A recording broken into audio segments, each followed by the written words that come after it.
مجھے عمر بھر آپ کے ساتھ تھوڑی رہنا ہے۔ اتنا کہہ کر مہر نے اپنا دوسرا ہاتھ ریان کے سینے پر رکھ کر اسے اپنے سے دور کرنا چاہا، مگر ریان نے اس کا وہ ہاتھ بھی اپنے ہاتھ میں پکڑ لیا اور بولا، آپ کو ساتھ نہ رکھنے کا فیصلہ میرا تھا، اور یہ فیصلہ میرا ہوگا کہ کب آپ میری زندگی سے دوبارہ شامل ہوں گے۔ کب تک اپنے دل کو آپ کے ساتھ رہنے پر آمادہ نہیں کر لیتا، تب تک آپ یہیں رہیں گی اور دانی سے دور رہیں گی۔ اپنے اوپر ریان کی لا اعتباری دیکھ کر اسے پتہ نہیں کیوں دکھ ہوا تھا۔ وہ ریان سے خود کو آزاد کر کے وہاں سے نکل آئی۔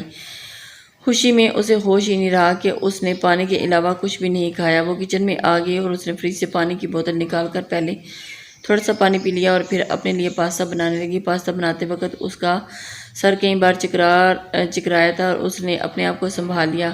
جیسے ہی پاستا اندر گیا تو اس نے تھوڑی جان آ گئی اور اس نے ریان کے بارے میں ایک بار بھی نہیں سوچا کہ بس چپ چاپ کئی دنوں کی بھوکی بن کر پاستا کھانے لگی۔ ریان کچن میں آیا تو اسے مزے سے پاستا کھاتا دیکھ کر تڑپ اٹھا اور اسے بہت بھوک لگی تھی، مگر مہر نے ایک بار بھی اسے آواز نہیں دیا، اور اس نے پین میں دیکھا تو اسے پین خالی نظر آیا۔ پھر اس نے مہر کی پلیٹ میں دیکھا جس میں کافی سارا پاستا تھا۔ اسے برداشت نہیں ہوا اور اس نے مہر کی پلیٹ چھین لی اور بولا، مجھے بھی بہت بھوک لگ رہی ہے، اپنے لیے دوسرا بنا لینا۔ اتنا کہہ کر وہ اسے پاستے کی پلیٹ لے کر مہر کے روم میں آ گیا اور مزے سے پاستا کھانے لگا۔ مہر کچھ دیر تو سمجھ نہیں پائی، لیکن اس کے ساتھ کیا ہوا جب سمجھ آیا تو وہ اپنی جگہ سے اٹھے ہوئے اپنے روم میں آ گئی۔ اس نے دیکھا کہ ریان اس کا آدھے سے زیادہ پاستا کھا چکا ہے۔ وہ بڑے بڑے قدم اٹھا کر ریان کے پاس آئی اور اسے اپنی پلیٹ چھینتے ہوئے بولی، آپ نے بھی کار میں کافی کچھ نوش فرمایا تھا، اب آپ کی نظروں میں میرا اتنا سا کھانا بھی کھٹک رہا ہے۔ ریان نے اپنی جگہ سے اٹھ کر اس کے سامنے جا کر کھڑا ہوا اور اس کی پلیٹ کو گھورتے ہوئے بولا، مہر آپ نے پہلے بھی تو کھایا تھا، اب مجھے بھی کھانے دیں۔ اس کی تڑپ دیکھ کر مہر کی ہنسی چھوٹ گئی تھی۔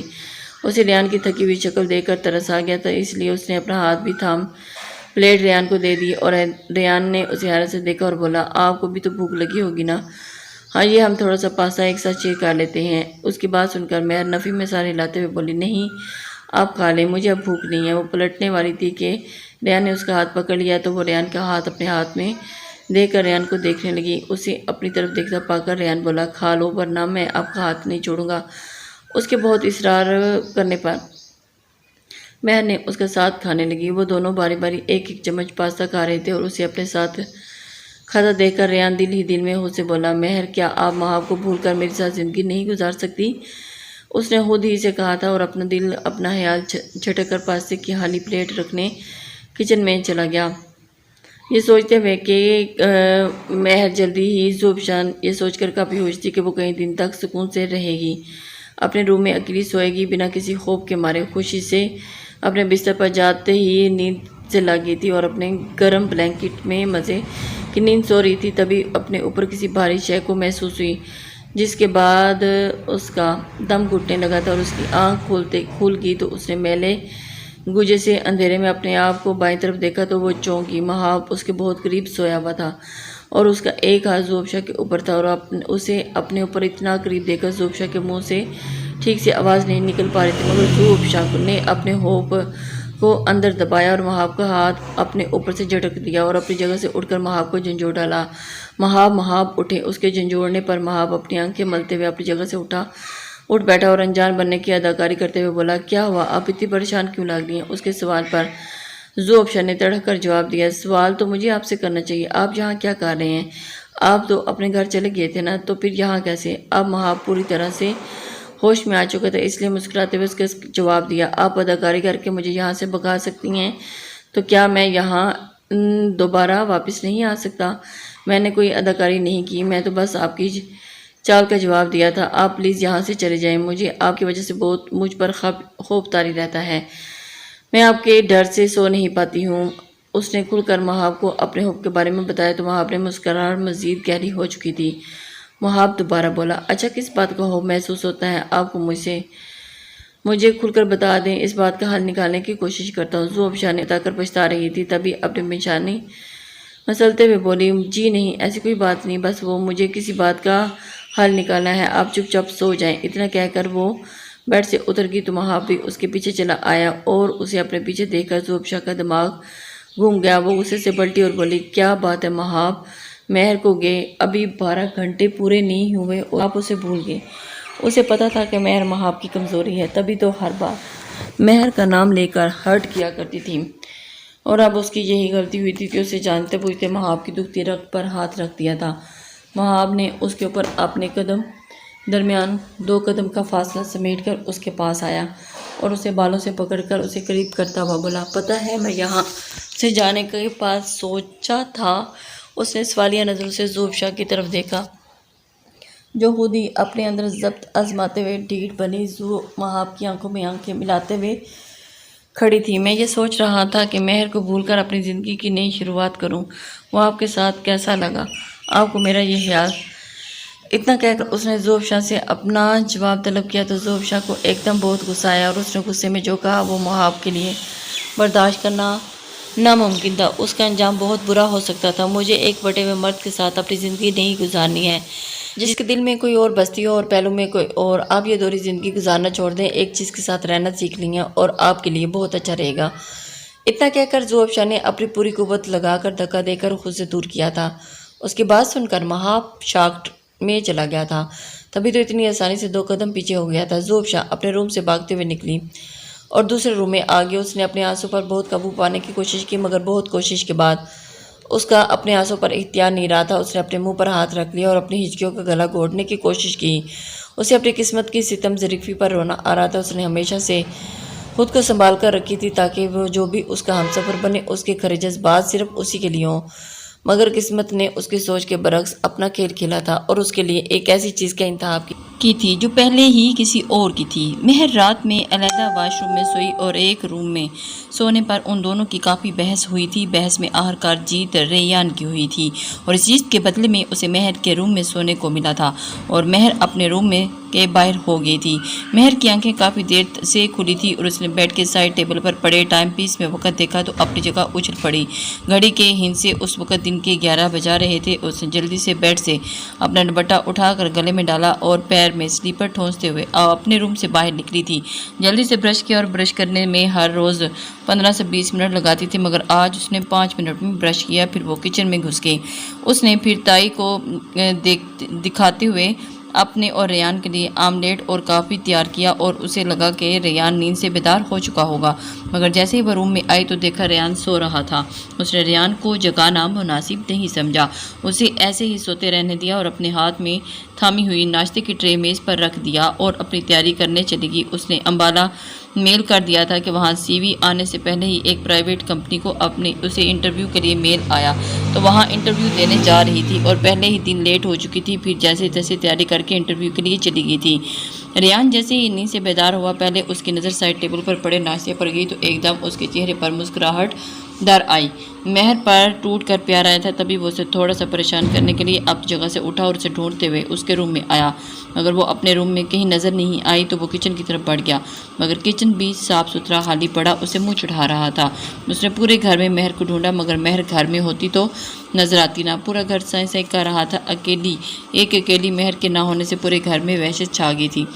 باہر سے پتوں کی سرسراہٹ کی آواز کے علاوہ کچھ آواز نہیں آ رہی تھی۔ اس نے وحشت زدہ ماحول میں ایک دم گھبرا گیا تھا۔ تبھی وہ فون اسٹینڈ کے پاس آ گیا اور اس وہاں پر ہی ڈائری پر دانش کا نمبر تلاش کرنے لگا دانش سے وہ مہر کے بارے میں دریافت کر سکے۔ اس نے پوری ڈائری کھنگالی مگر دانش کا نمبر نہیں ملا تو وہ جھنجھلا کر خود سے ہی بولا، پتہ نہیں مہر نے اس کھونچو کا نمبر کہاں چھپا رکھ دیا۔ وہ نمبر نہ ملنے کی وجہ سے بہت پریشان ہو چکا تھا۔ تبھی تو وہ کافی دیر تک اپنے دونوں ہاتھوں میں اپنا سر لیے ایک ہی پوزیشن میں بیٹھا رہا تھا۔ پھر اس کا موبائل بجا تو اسے ہوش آیا کہ وہ اپنی جگہ سے اٹھ کر واش روم میں آیا اور مام کالنگ دیکھ کر اپنا موبائل کان سے لگایا اور بولا، السلام علیکم مام۔ اس کی آواز سن کر شازیہ بیگم اپنی جگہ سے ہل اٹھے اور بولی، وعلیکم السلام بیٹے کیسے ہو؟ وہ آپ شازیہ کے سوال کرنے پر سوچتے ہی رہ گیا، انہیں کیا بولے کہ وہ کیسا ہے۔ اسے چپ دیکھ کر شازیہ بیگم کو شبہ ہوا وہ ٹھیک نہیں ہے۔ تبھی تو شازیہ بیگم دوبارہ بولی، کیا ہوا ریان آپ جب چپ کیوں ہو گئے ہو؟ ان کے دوبارہ سوال کرنے پر ریان کی مبہوست ٹوٹی تو وہ اچانک بولا، نہیں مام کچھ نہیں ہوا، وہ بس ابھی بھی نیند سے بیدار ہوا ہونا اس لیے سمجھ نہیں آ رہا۔ اس نے دھڑلے سے جھوٹ بولا تو شازیہ بیگم کو اس کی بات سچ لگی تھی اور پھر وہ کچھ دیر ادھر ادھر کی باتیں کرتی ہوئی بولی، ریان مہر کہاں ہے؟ اس کے پوچھنے پر اچانک اس کے منہ سے نکلا تھا، وہ تو میں نہیں جانتا ہوں۔ اس کی بات سن کر شازیہ بیگم اس بار چونکتے ہوئے بولی، کیا مطلب ہے آپ کا؟ تمہیں نہیں پتا؟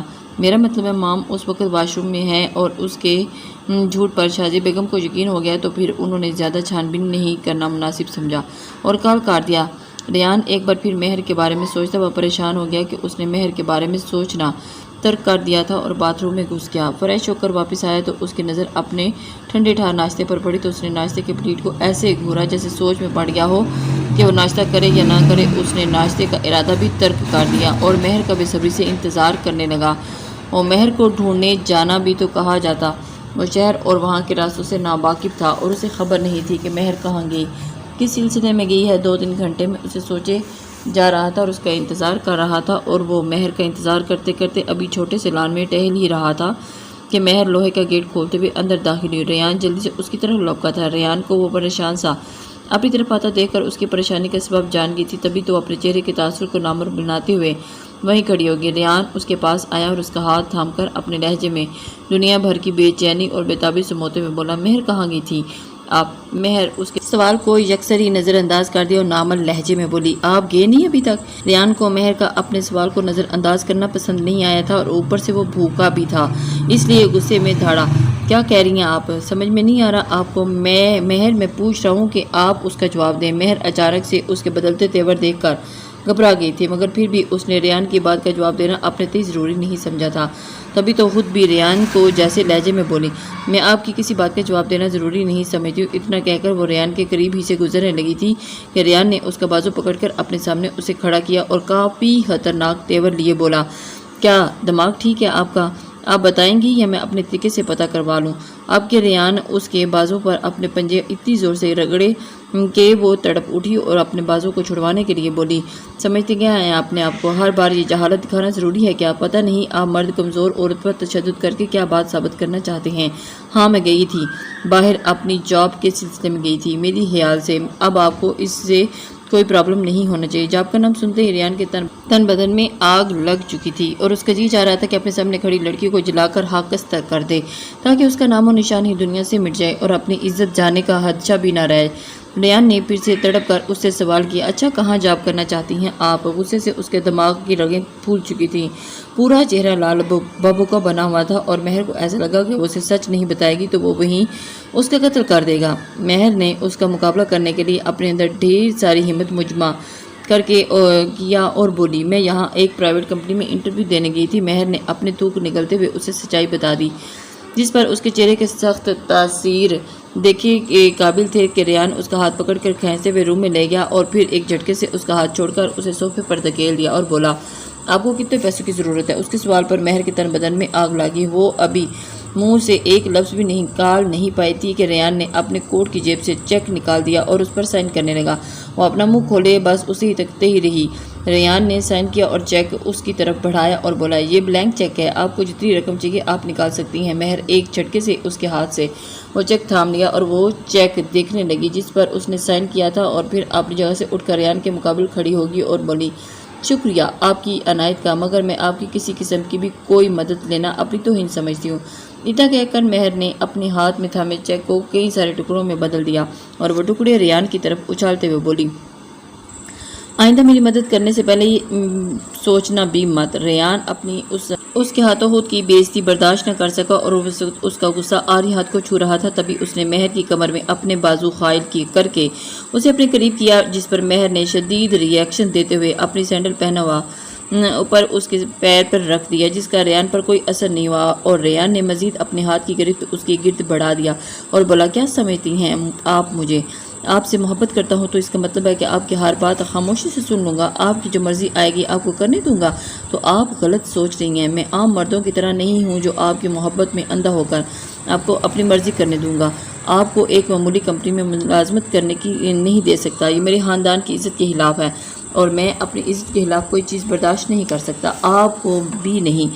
اتنا کہہ کر ریان اسے جھٹکے سے پیچھے دھکیل کر وہاں سے چلا گیا اور اپنی بے عزتی پر بے آواز آنسو بہاتی رہی۔ کیا سمجھتا ہے یہود کو؟ صبح تیار ہوئی ہو کر اپنے ڈیڈ کے آفس چلی آئی تھی۔ اسے امید تھی کہ مہاب کو پتہ نہیں چلے گا کہ وہ کہاں ہے، کیونکہ اس نے اپنے گھر پر کسی کو بھی نہیں بتایا تھا کہ وہ کہاں جا رہی ہے، اور وہ ریان کی غیر موجودگی میں اس کے سارے اہم کام نپٹانے لگی تھی اور ساتھ ہی ساتھ یہ بھی دیکھنے لگی کہ ریان کی غیر موجودگی میں مہاب نے ان کی کمپنی کو کس قسم کا نقصان تو نہیں پہنچایا۔ مگر سب دیکھنے کے بعد اسے تعجب ہوا کہ مہاب نے اس بار ان کی کمپنی کو کوئی نقصان نہیں پہنچایا، بلکہ جب سے ان دونوں کی شادی ہوئی ہے تب سے ان کی کمپنی کو کسی بھی قسم کا نقصان نہیں ہوا۔ یہ دیکھ کر اسے خوشگوار حیرت نے گھیر لیا اور اپنی سوچوں میں گم تھی کہ مہاب سیدھا اس کے کیبن میں گھس گیا اور مہاب کو دیکھ کر چونک اٹھی تھی۔ مہاب اسے دیکھ کر مسکرا رہا تھا۔ وہ دھیرے دھیرے قدم اٹھاتا ہوا زوافشا کے پاس آیا اور اس کے چہرے پر جھکتے ہوئے بولا، آپ مجھ سے چھپ کر یہاں کیوں آ گئی؟ مہاب کا اپنے اوپر اس طرح جھکنا اسے بالکل بھی اچھا نہیں لگا تھا۔ وہ اپنی چہر پیچھے دھکیلنا چاہتی تھی مگر مہاب کی وجہ سے وہ اپنے چہر کو 1 انچ بھی پیچھے نہیں کر پائی تھی۔ مہاب کی سانسوں کی گرم تپش اسے جھلسا رہی تھی۔ تبھی وہ اپنے چہرے پیچھے کرتے ہوئے بولی، میں آپ سے چھپ کر نہیں آئی ہوں بلکہ میں آپ کو بتانا نہیں چاہتی تھی۔ اس کی بات سن کر مہاب کی مسکراہٹ مزید گہری ہوگی اور وہ اس حالت کو دیکھ کر وہاں سے ہٹ گیا اور پھر اس سے کیس سامنے والی چہر پر برجمان ہو گیا اور وہ پیپر ویٹ گھماتے ہوئے بولا، مان لیتا ہوں آپ مجھ سے چھپ کر نہیں آئی ہیں لیکن میری نگرانی کرنے کے لیے ضرور آئی تھی، یہاں تک کہ آپ یہ دیکھ سکیں کہ میں نے آپ کی اور آپ کے بھائی کی غیر موجودگی میں کتنا نقصان کیا ہے۔ وہ ہمیشہ سے ہی مہاب کے اندازے صحیح لگانے کی عادت سے الجھایا کرتی تھی اور دل دل میں داد دینے لگتی تھی، جی آپ نے صحیح اندازہ لگایا، میں یہاں وہی سب کرنے آئی ہوں۔ مگر مجھے یہ دیکھ کر حیرانی ہوئی کہ ہماری شادی سے لے کر ابھی تک ہماری کمپنی کو کوئی نقصان نہیں پہنچایا ہے آپ نے۔ کیا بات ہے، آپ کے ارادے تو نہیں بدل گئے؟ مہاب غزنوی زوافشا کی بات سن کر ہنس پڑا اور پھر اپنی جگہ سے وہ بار اٹھ کر اس کے سامنے آیا اور اس کا منہ اپنے ہاتھ میں دبوچتے ہوئے بولا، ہماری شادی کے بعد میں کافی سوچا اور کافی غور و فکر کرنے کے بعد اس نتیجے پر پہنچا کہ میں آپ کے ڈیڈ کی کمپنی کو کیوں برباد کروں۔ اگر میں ان کو پورا بھی برباد کر دیتا تو ان کے پاس اتنی دولت تو ضرور ہے کہ ان کی آنے والی 2 نسلیں بھی کافی عیش و عشرت کی زندگی گزار سکتی ہیں۔ میرا ان کی کمپنی کو نقصان پہنچانا بیکار رہتا، اس لیے میں نے سوچا کہ انہیں تکلیف پہنچانا ہے تو ان کی چہیتی بیٹی کو ہی تکلیف پہنچاؤں، وہ اپنے آپ ادبار ہو جائیں گے، سو میں نے آپ سے بدلہ لوں گا۔ مسز مہاب غزنوی، آپ کے ڈیڈ کا اپنی محبت کا۔ مہاب اس کا چہرہ تھامے ابھی تک ہی ایسے ہی کھڑا تھا کہ وہ چپ چاپ اپنے آنسو بہاتے ہوئے برداشت کر رہی تھی، مگر آپ تو کافی ڈرپوک ثابت ہوئی ہیں۔ ایک دن بھی آپ میرا ظلم برداشت نہیں کر پائی اور عام لڑکیوں کی طرح اپنے مائکے جا بیٹھی۔ میں ڈرپوک نہیں ہوں، میں چاہوں تو ابھی آپ کو بتا سکتی ہوں کہ میں کیا کرنے کے قابل ہوں، مگر میں آپ کی طرح نہیں بن سکتی اور آپ کی طرح میں اپنا معیار نہیں گرا سکتی۔ اس کی بات سن کر مہاب کی آنکھیں سرخ انگارے جیسی ہو گئی تھی اور اس کی نظروں کی تپش سے زوافشا کو اپنا آپ جلتا ہوا محسوس ہوا تھا۔ اس کے اوپر مزید جھکا تھا جس سے وہ اپنی آنکھیں بند کر گئی تھی اور دل ہی میں دعا کرنے لگی کہ کوئی تو اسے مہاب سے بچا لے۔ تبھی دروازے پر دستک ہوئی جس سے مہاب اپنی جگہ سیدھا کھڑا ہوا اور اپنی رکی سانسیں بحال کرنے لگی۔ مہاب ایک اچھے انسان کی طرح اس کے سامنے چیئر پر اپنی نشست سنبھال کر بیٹھ گیا۔ زوافشا نے اپنے کیبن کے باہر کھڑے نکوس کو اجازت دے کر ایک لڑکی اپنے ہاتھوں میں ڈھیر ساری فائلز تھامے اندر آ گئی، جس کو کچھ دیر پہلے ہی اس نے بلایا تھا۔ وہ لڑکی چپ چاپ فائلز ٹیبل پر رکھ کر ان دونوں کو معنی خیز نظروں سے دیکھ کر واپس چلے گئی تو زوافشا پھر سے مصیبت میں پڑ گئی کیونکہ مہاب گہری نظریں اسی پر ٹکی ہوئی تھی۔ وہ انتہائی خطرناک تیور کے ساتھ سرخ آنکھیں لے اس سے بولا، جلدی سے اپنا سامان سمیٹ کر میرے ساتھ چلیں۔ اس کا حکم سن کر زوافشا حیرت سے غوطہ زن ہو کر بولی، آپ مجھے کہاں لے جانا چاہتے ہیں؟ نو آرگیومنٹ، اگر یہاں تماشا نہیں کرنا ہے تو چپ چاپ میرا حکم مانیں۔ اس کی بات سن کر وہ مزید الجھ گئی اور اس کی زبان سے اس کے سوال کرنے پر تول ہوگی اور وہ کہ کہاں لے جا رہا ہے۔ مہاب نے اس کی بے چینی کو نظر انداز کر دیا اور کہا، 5 منٹ میں پارکنگ میں آ جائیں۔ وہ حکم دیتے ہوئے چلا گیا اور وہ نہ چاہتے ہوئے بھی اپنا سارا پھیلا ہوا سامان سمیٹ کر اس کے پیچھے چلی آئی۔ مہاب بلیک سن گلاسز اپنی نیلی آنکھوں پر سجائے اپنی مہنگی کار میں بیٹھا اس کا انتظار کر رہا تھا۔ وہ کار کا بیک ڈور کھول کر بیٹھ گئی تو مہاب بھی اپنی جگہ تڑپ اٹھا اور اپنی نشست سے اٹھ کر پیچھے آ بیٹھا تو وہ منہ کھولے اسے ہی دیکھنے لگی، پھر بولی، اب یہاں ہیں تو کار کون ڈرائیو کرے گا؟ کیا آپ کو مہاب غزنوی ڈرائیور نظر آتا ہے؟ مہاب کے الٹا سوال کرنے پر وہ مسکراتے ہوئے بولی، مجھے آپ نظر تو بہت کچھ آتے ہیں مگر میں آپ کو بتانا نہیں چاہتی۔ یہ اتنا کہہ کر زوافشا نے اپنی ہنسی ضبط کرنے کے لیے اپنے منہ پر ہاتھ رکھ لیا اور خوب مسکرانے لگی۔ مہاب اپنے سلگتے ہوئے لہجے پر قابو نہیں پا سکا تھا، تبھی جارحانہ تیور لیے اس کی سمت بڑھا اور انتہائی بے دردی سے اس کے بال اپنی مٹھیوں میں جگڑتے ہوئے بولا، میں آپ کی عمر کا نہیں ہوں، نہ ہی آپ مجھ سے مذاق کر سکتی ہیں، سیدھی طرح فرنٹ سیٹ پر آ کر بیٹھ جائیں۔ اس کے جارحانہ تیور دیکھ کر وہ اپنی جگہ دہل گئی تھی۔ اسے نہیں پتا تھا کہ مہاب غزنوی سے ایک چھوٹا سا مذاق بھی برداشت نہیں ہو سکتا۔ وہ اپنی آنکھوں میں آئی نمی کو چھپاتے ہوئے اس کے ساتھ سامنے آ کر بیٹھ گئی، پھر وہ سارے راستے اپنا منہ موڑے بیٹھی رہی تھی۔ اسے اس بات کا بھی ہوش نہیں رہا کہ کار ایک شاندار سی بلڈنگ کے سامنے آ کر رکی تھی۔ مہاب اپنی سائڈ کا دروازہ کھولے باہر کھڑا ہو گیا، مگر وہ نہ جانے کون سے خیالوں میں کھوئی ہوئی تھی کہ اسے کسی قسم کی آواز نہ آئی اور نہ ہی کچھ محسوس ہوا۔ مہاب اپنی کلائی پر بندھی قیمتی رسٹ واچ پر نظر ڈالتے اس کی سائڈ پر آیا اور شیشہ اپنی انگلیوں سے بجاتے ہوئے اس کی طرف مبذل کروایا۔ کیا آپ اندر چلیں گی یا میں اپنے بازوؤں کو زحمت دوں کہ آپ کو اٹھا کر لے جانے کی؟ وہ چپ چاپ کار سے نکل گئی اور اس بلڈنگ کو دیکھنے لگی جو اس ایریا کی MG سب سے اونچی بلڈنگ تھی اور اس پر بڑے بڑے الفابیٹ میں لکھا ہوا تھا۔ وہ کچھ پل کے لیے حیران رہ گئی تھی کہ مہاب نے اسے اپنی کمپنی میں کیوں لایا ہے، اور پھر وہ دونوں ایک ساتھ شیشے کا دروازہ پش کر کے اندر داخل ہوئے۔ دونوں کو ایک ساتھ اندر داخل ہوتا دیکھ کر آفس کا تمام سٹاف ان دونوں کو دیکھ کر اپنی نشستوں سے اٹھ گئے اور ان دونوں کو گڈ مارننگ کہنے لگے۔ مہاب سب کو مسکراتے ہوئے وش کر رہا تھا اور وہ چپ چاپ سب کو تک رہی تھی۔ مہاب آج کافی دن بعد اپنے آفس آیا تھا اور اس نے اپنا سب کچھ ابرار کے حوالے کر دیا تھا۔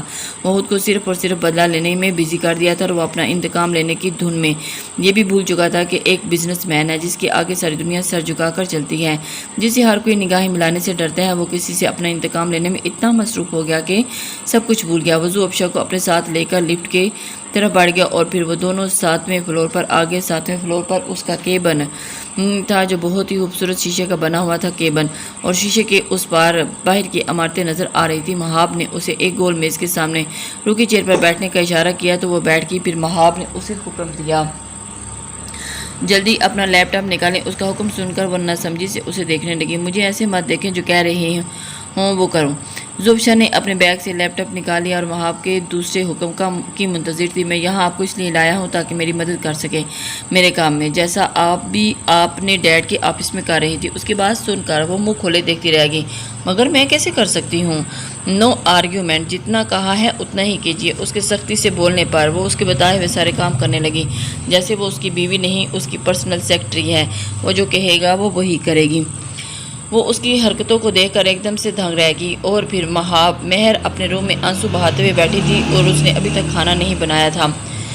ریان اس کے لیے بھوک کافی کچا تھا تو آج تو حد ہوگی، اس نے کچھ بھی نہیں کھایا اور مہر کو ایسے دیکھ کر وہ سمجھ گیا تھا کہ وہ آج کچھ نہیں بنانے والی ہے۔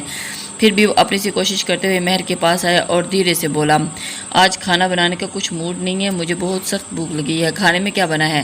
مہر نے اس کی بات سنی انسنی کر دی، جس پر اس کے صبر کے کوئی بند ٹوٹ گیا اور مہر کے قریب آ گیا اور اس کا رخ اپنی طرف کرتے ہوئے بولا، میں نے آپ سے کچھ پوچھ رہا ہوں۔ مہر نے اپنا چہرہ دوسری طرف موڑ لیا اور بولی، مجھے نہیں پتا۔